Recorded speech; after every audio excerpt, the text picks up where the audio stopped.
जब कास्ट और इस तरह के लफ्ज़ सुनती हैं आप नूरैन, तो आप कैसे सोचती हैं? What do you think? Actually, I grew up in a Bangalore which didn't care about caste, community, religion. We grew up as one. We truly embraced the concept of unity with diversity. And when I speak to millennial parents in my school, as well as the school that we've adopted in Whitefield, when I speak to Gen Z, like all of you, everybody's concerned about the future of the country. They recognize that this could be India's century. And given that we are the country, the most population in the world, they recognize this could be humanity's century. But they do believe we need to shed this caste, community, religion, and we need to be one. I spoke to some students yesterday to ask them what their biggest concerns were. And the concerns that they raised were actually very different. What they raised was corruption.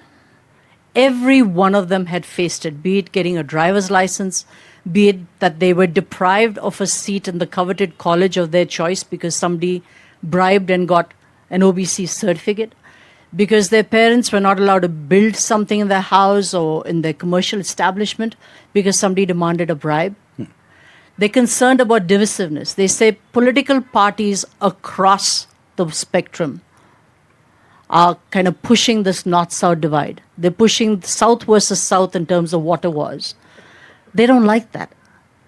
This generation is very different. They recognize that they can't get ahead if the country as a whole is not getting ahead. And I certainly hope that we're going to change the dialogue in conversations across the country to really ensure Vikas, what's the saying now? Sabka Saath? सबका विकास, Sabka Vikas. सबका प्रयास. I certainly hope that that's going to be the dialogue. And I will add and say, I really don't care which political party comes to power, but what I want as a Bangalorean ji.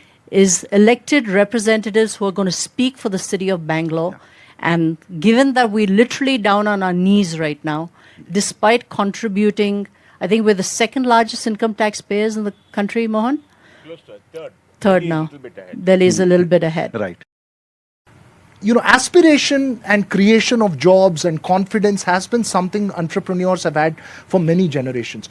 What is it so different about this generation vis-a-vis, let us say, Mr. Pai or, or when you started off or wanting to start something else? I mean, were you all not equally confident? I mean, when we say this is aspirational India, weren't you also aspirational India at that time? We were, but I think we lacked the confidence.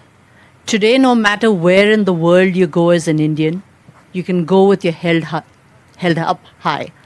When I first went out as a student, people would ask me questions like, how do you speak such good English? Do you have tigers where you live? Do you have snakes?